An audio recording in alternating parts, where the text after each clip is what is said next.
Ok, allez, c'est parti. Donc, la semaine dernière, on avait parlé d'infectieux principalement et de cancérologie.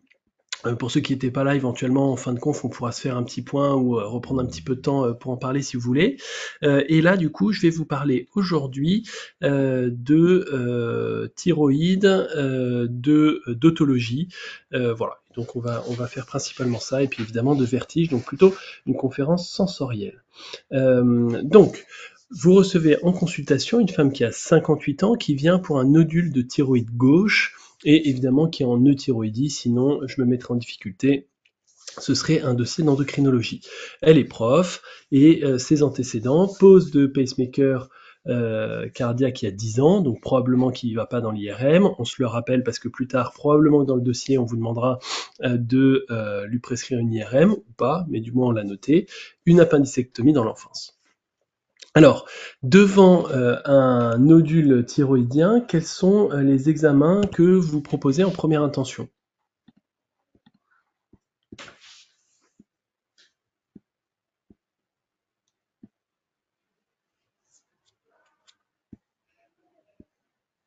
Alors allez-y, nodule thyroïdien, qu'est-ce qu'on propose en première intention?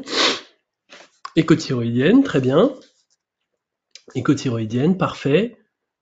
Ponction, on va la discuter en fonction du score, enfin des différents critères à l'échographie. Donc, nodule thyroïdien avant qu'on nous donne la TSH, nodule thyroïdien égale TSH plus échothyroïdienne. Ok, donc là, on a une TSH normale et donc on prescrit l'échographie. Qu'est-ce que vous allez regarder à l'échographie? Quels sont les scores que vous allez regarder?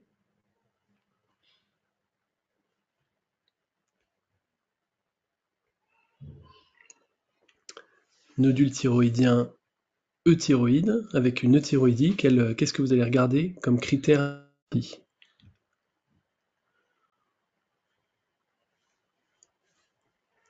Alors, ouais, l'écogénicité, parfait, un point. Si hypoécogène, plutôt malin, excellent. Donc, fortement hypoécogène, parfait. La présence de microcalcification, parfait, ça commence bien, vous êtes en forme.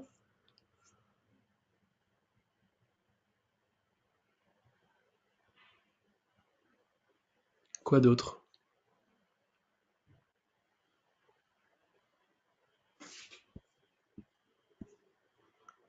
Ovalaire ou lentigineux, alors effectivement, donc l'idée c'est qu'il est plus épais que large, plus épais que large. Pourquoi? Un nodule bénin, en fait, quand vous appuyez dessus avec la sonde, il va s'aplatir, donc il est plus large qu'épais. Alors qu'un nodule plutôt malin, il sera plutôt rigide, et donc avec la sonde, il est plus épais que large. Parfait.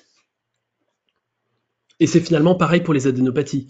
Quand on dit les adénopathies qui sont oblongues, elles sont plus suspectes, c'est juste qu'en fait, elles se déforment pas à l'échographie. La vascularisation, parfait. Un nodule qui est fortement vascularisé, il va être plus suspect. Qu'est-ce qu'on peut regarder d'autre aussi dans les trucs faciles? Vous êtes sur un échos avec justement, on vous parle de thyroïde. À l'échographie, qu'est-ce que vous allez demander d'autre? Vous faites une échographie seulement thyroïdienne?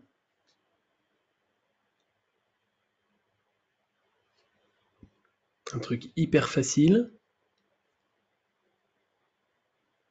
Juste à côté, vous allez regarder les adénopathies. D'accord? C'est con quand même. Vous placez la sonde d'écho au milieu, autant aller chercher les adénopathies. Donc, parfait. Donc, la recherche d'une adénopathie. Donc, s'il y a une adénopathie, c'est plus forcément suspect. Excellent. Et ces critères, donc fortement hypoécogène, la présence de microcalcification, plus épais que large, eh bien, c'est ce qu'on appelle le score de TIRADS, EU TIRADS. Ok, donc on va en reparler juste après. Parfait. Alors, quelle est la spécificité des nodules thyroïdiens? Et finalement, c'est un peu la même problématique que les nodules parotidiens. En gros, c'est extrêmement fréquent. Et vous, qu'est-ce qui vous fait peur? D'avoir un cancer. Enfin, que votre patient ait un cancer. Ok, quand on veut faire un diagnostic de cancer, on en a parlé à la première conférence, qu'est-ce qu'on fait?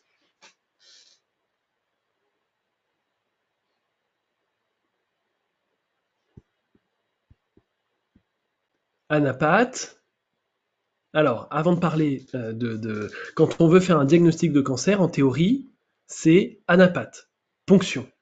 ponction, biopsie, pardon, n'importe quoi, biopsie pour anapathe, biopsie pour examen histologique anapathe. Donc ça, normalement, c'est comme ça qu'on diagnostique un cancer.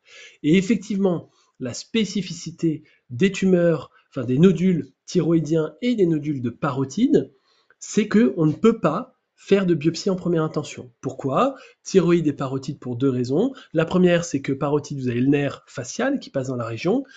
Thyroïde, vous avez le nerf récurrent qui passe dans le coin.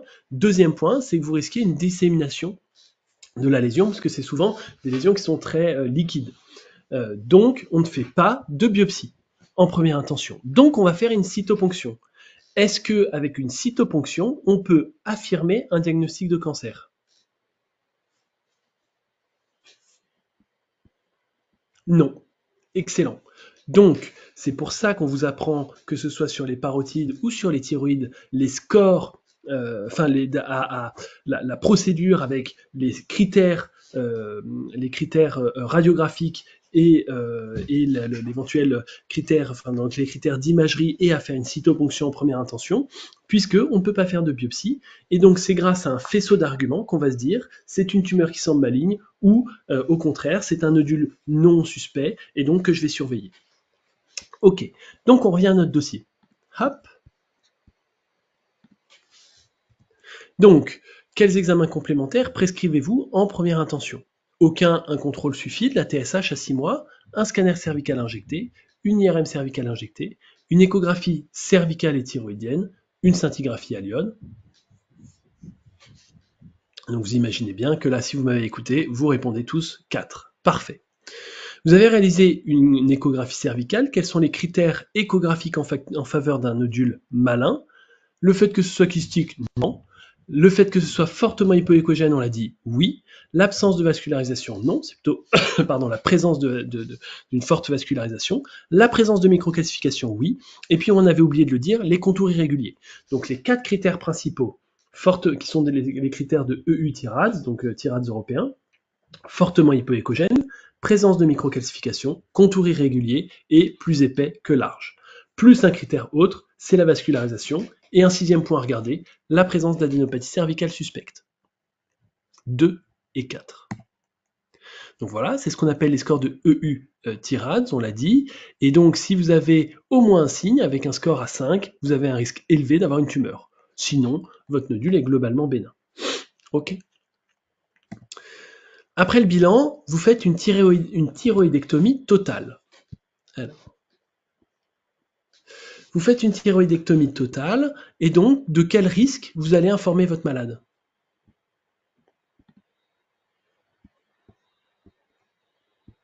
Hypothyroïdie, parfait. À partir de quand elle apparaît l'hypothyroïdie? Ça, c'est vraiment un point important, puisque c'est un piège très classique.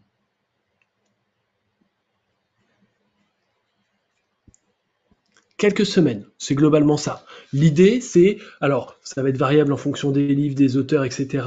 On dit en général que c'est 4 à 6 semaines, mais j'ai déjà eu un PU qui faisait beaucoup de thyroïde, qui m'a dit qu'il avait une hypothyroïdie à 2 semaines. Donc l'idée, c'est qu'on ne vous mettra pas une hypothyroïdie à J1 de l'intervention. Donc c'est globalement 4 à 6 semaines. Par contre, la supplémentation, on peut la commencer dès le post-opératoire immédiat. Ensuite, quel autre risque? Donc on a dit l'hypothyroïdie. Lésion du nerf vague. Est-ce que c'est le nerf vague qu'on peut toucher? Donc nerf vague, c'est le 10.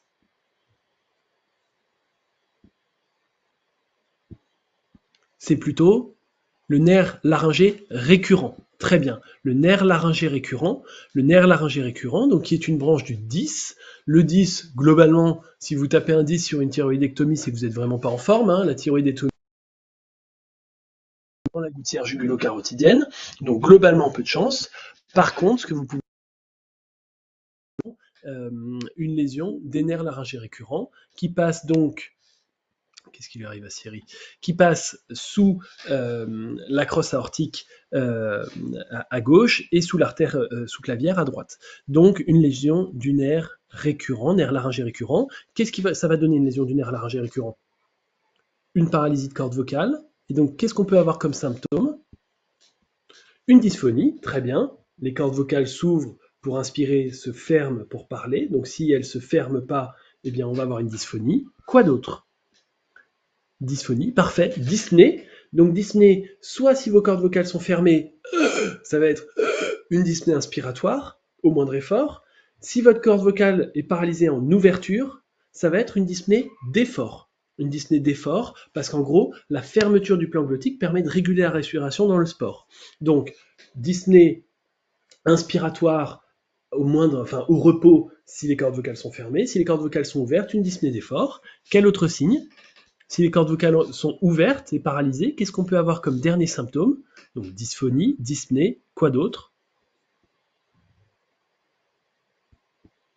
Fausse route, excellent. Fausse route, ok? Et pas trouble de déglutition, d'accord? Donc vous ne cochez pas trouble de déglutition, par contre, vous cocheriez fausse route. Très bien. Quel autre risque on peut avoir sur une thyroïdectomie totale?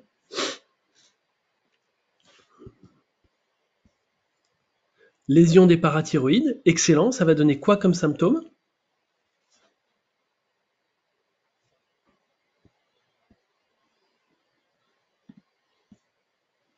Alors, qu'est-ce que ça donnerait comme symptôme? Ouais, hypocalcémie, parfait. C'est quoi les signes cliniques d'hypocalcémie? Donc hypoparathyroïdie, donc hypocalcémie, excellent. Quels sont les signes d'hypocalcémie?